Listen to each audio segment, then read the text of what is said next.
அனைவருக்கும் வணக்கம். பாக்கியலட்சுமி சீரியல் இன்றைக்கி என்ன ப்ரோமோ நடந்துச்சுன்னு பார்ப்போம். பாக்கியா அவங்க வீட்டில் ரொம்ப திங்க் பண்ணிக்கிட்டே இருக்காங்க. ஆனால் பக்கத்தில் செல்வி உட்காந்து காயெல்லாம் கட் பண்ணிகிட்டு இருக்காங்க. எழிலும் வராரு. ஏமான்னு கூப்பிட்றாங்க. ஆனால் பாக்கி அந்த திங்கிங் எதுவுமே இல்லாமல் இருக்காங்க. உன்னத்தம்மா கூப்பிட்டுட்டே இருக்கேலம்மா அப்படிங்கிறாங்க. அப்போ பக்கத்தில் செல்வி இருக்காங்க. செல்விட்டே என்னக்கா ஏன் அம்மா ஒரு மாதிரி இருக்காங்க அப்படின்றாங்க. தெரியல தம்பி, அப்போலேருந்து பாக்கியாக்கா அப்படியே தான் இருக்குது, எதுவுமே பேசவே மாட்டேங்குது அப்படிங்கிறாங்க. அம்மா அப்படின்னு சொல்கிறாங்க. என்னடா அப்படிங்கிறாங்க. என்னம்மா ஒரே திங்கிங்காக இருக்குது, என்ன மாதிரி விஷயம் உனக்கு அப்படிங்கிறாங்க. இல்லைடா பாட்டியை போய் பார்த்தேன் நான் அப்படியா பாட்டியை பார்த்தியா, எங்கே இருக்காங்க ஹாஸ்பிட்டல்னு?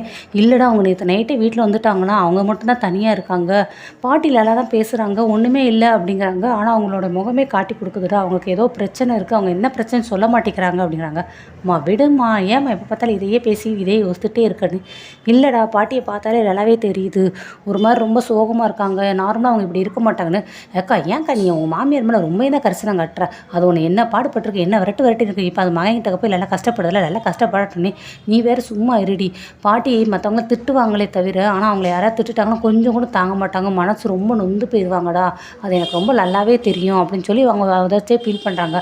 விடுமா, அவரை நம்பி போனாங்கல்ல, அவங்க ஏதாவது ஒன்று அனுபவப்படணும் அப்படின்னு இருந்துச்சுன்னா அவங்க அனுபவப்பட்டு தான் வருவாங்க, பேசாமல் அமைதி அப்படிங்கிறாங்க. நெக்ஸ்ட்டு இங்கே ராதிகாவோட வீடை கட்டுறாங்க. ராதிகா கார்லேருந்து கொண்டு வந்து கோபி இறக்கிறாரு. கார்லேருந்து இறங்கிறாங்க. பார்த்து மெதுவாக ராதிகா அப்படிங்கிறாங்க. ராதிகா உள்ளே வராங்க. பாட்டி எல்லாரும் சோஃபாவில் உட்காந்துருக்காங்க. இதை பார்த்துட்டு ராதிகாவோட அவங்க அம்மாவுக்கு பயங்கரமாக கோவம் வருது. இன்னும் எதுக்கு இங்கே உட்காந்துருக்க, இன்னும் யாரை கொலை பண்ணணும்னு சொல்லி உட்காந்துருக்க, என்ன கொலை பண்ண போறியா இல்லை ராதிகாவை கொலை பண்ண போறியா? இப்போ வரைக்கும் அந்த பச்சை மண்ணை கொலை பண்ணது உனக்கு புரியலையா, உனக்கு பொறுக்கலையா, இன்னும் உன் கொலைவரி அடங்கலை அப்படி இப்படின்னு பயங்கரமாக ராதிகா அவங்க அம்மா பாக்கியா மாமியார் திட்டிகிட்டு இருக்காங்க. ஈஸ்வரி பாட்டியை. நான் என்ன கொலை பண்ணேன், நீ ஏன் இப்படி தேவையில்லாமல் பேசிக்கிட்டு இருக்க அப்படின்னு சொல்லி இதுங்கிறாங்க. ஆமாம் நீ தான் பண்ண, நான் என் 2 கண்ணால் பார்த்தேன், என் பிள்ளையை தள்ளி விட்டு ஒன்றுத்துக்கலாமல் ஆக்கிட்டீங்களா வயிற்றில் உள்ள குழந்தைய அப்படின்னு சொல்லி பயங்கரமாக கோவப்படுறாங்க. டே கோபி, என்னடா இவங்க என்னென்னமோ பேசுகிறாங்க, நீ அதை பார்த்துக்கிட்டு சும்மாவே இருக்கியடா அப்படிங்கிறாங்க. மாப்பிள்ளை என்ன பண்ணுவார், மாப்பிள்ளை தான் நீ சொன்னது எல்லாத்தையுமே நம்ப மாட்டார், இனிமேல் மாப்பிள்ளைக்கு அந்த உயிரே இல்லைன்னு ஆக்கிட்டு அவரோட மெயினான உயிரே அப்படிங்கிறாங்க. ராதிகாவும் வராங்க. இன்னும் இருக்கீங்க, உங்களுக்கு இன்னும் இங்கேருந்து எல்லாமே செஞ்சதெல்லாம் பத்தலையா உங்களுக்கு, இனிமேல் எல்லாமே நல்லா இருப்பீங்க சரியா, என் குழந்தை இல்லைன்னு ஆக்கிட்டீங்க. இல்லை ராதிகா, நான் அப்படி பண்ணவே இல்லை, என்னை நம்பு ராதிகா அப்படின்னு பாக்கியா பாட்டி நம்ம ஈஸ்வரி பாட்டி சொல்கிறாங்க. ஆனால் அவங்க எதுவுமே தங்க மாட்டேங்கிறாங்க. திருப்பி ராதிகாவோட அவங்க அம்மா சொல்கிறாங்க, நீ யாருக்காக வேண்டான்னு சொன்னியோ, யாருக்காக இந்த இது சொன்னியோ, அந்த மருமக நல்லா இருப்பாளா, அந்த மூத்த மருமக நல்லாவே இருக்க மாட்டா, நீ எந்த பேரம்பேத்திக்காக எங்கள் வீட்டு வாரிசை இல்லைன்னு ஆக்கிட்டியோ அந்த பேரம்பேத்திக்கு உருப்படாதுக்கு, அதுக்கு நாசமாக போகுங்க அப்படின்னு பயங்கரமாக இருக்கிறாங்க. ஏன் இப்படி தேவையில்லாமல் நீ கத்துற, ஏன் தேவையில்லாமல் இப்படி பேசுகிற?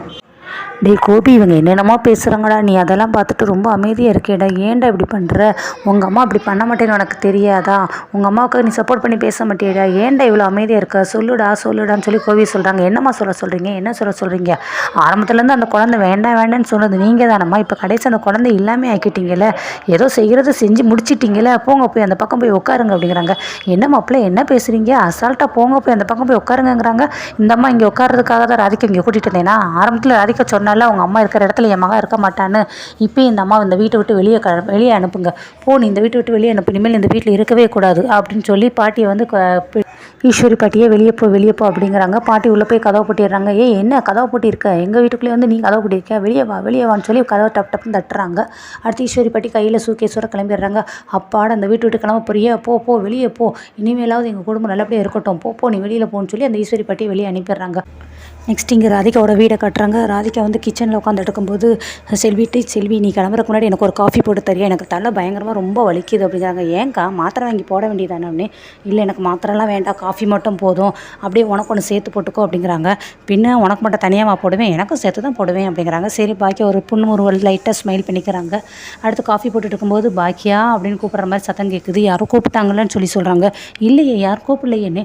இல்லை யாரோ கூப்பிட்டாங்க செல்வி, யாரோ கூப்பிட்டாங்கன்னு. ஆமாம் அங்கே வெளியே கதவு அவ்வளோ தூரத்தில் இருக்குது, உனக்கு காலிங் பெல் அடிக்க விட்டுட்டு வாக்கியான்னு கூப்பிட்றாங்களா அவங்க கத்திக்கிட்டு அப்படிங்கிறாங்க. இல்லை யாரோ கூப்பிட்டாங்க கண்டிப்பாக கூப்பிட்டாங்க, நான் போய் பார்க்குறேன் அப்படின்ட்டு பாக்கியா வெளியே கதவெல்லாம் திறக்கிறாங்க. இந்த பக்கம் பார்க்குறாங்க, அந்த பக்கம் பார்க்குறாங்க, யாருமே இல்லை. அடுத்து நேராக பார்க்குறாங்க, நம்ம ஈஸ்வரி பாட்டி கையில் ரெட் கலர் சூட்கேஸோடு வெளியில் நிற்கிறாங்க. பாக்கியாவுக்கு அப்படியே கண்ணெல்லாம் கலங்குது, ஒரு மாதிரி மங்கலாக இருக்க. திருப்பி பார்க்குறாங்க, ஈஸ்வரி பாட்டி தான். என்னாச்சு அத்தை வெளியில் எதுக்கு இவ்வளோ தனியாக நிற்கிறாங்க, அப்புறம் அவங்களுடைய கண்ணு அப்படியே சூட்கேஸ்க்கு ஜூம் ஆகுது. என்ன கையில் சூட்கேஸ்லாம் வச்சுருக்காங்க அப்படின்னு சொல்லிட்டு சிக்கமாக ஓடி போகிறாங்க. அத்தைங்கிறாங்க. பார்க்குறாங்க. அப்படி இருந்து ஈஸ்வரி பாட்டி எந்த ஒரு நினைவும் இல்லாமல் அப்படியே நல்லா கண்ணை முழிச்சு பார்த்தாப்புல இருக்காங்க. திருப்பி அத்தை அத்தைன்னு ஷோல்டரை பிடிச்சி உழுக்குறாங்க. அப்புறமா தான் அவங்களுக்கு அந்த நினைவே வருது. சூக்கேஸை கீழே போட்டுட்டு ஐயோ ஐயோன்னு தலையிலலாம் அடித்து அழுகுறாங்க. என்னாச்சு அத்தை, ஏன் அழுகுறீங்க, ஏன் அழுகுறீங்கன்னு சொல்லி பாக்கியா கேட்குறாங்க. பாக்கியான்னு சொல்லி திருப்பி அழுகுறாங்க. என்னாச்சு அத்தை, வாங்க நம்ம வீட்டுக்கு போகலாம், வாங்க வாங்க, ஏன் அழுகுறீங்கிறாங்க. ஸோ இதோட முடிக்கிறாங்க. இதோட தொடர்ச்சி நம்ம நாளைக்கு பார்ப்போம். பாக்கியா வந்து பாட்டியை உள்ளே கூட்டிகிட்டு போகிறாங்களா என்னங்கிறத நம்ம நாளைக்கு திறந்து பார்க்கலாம். மறக்காமல் சப்போர்ட் பண்ணுங்கள். தேங்க்யூ.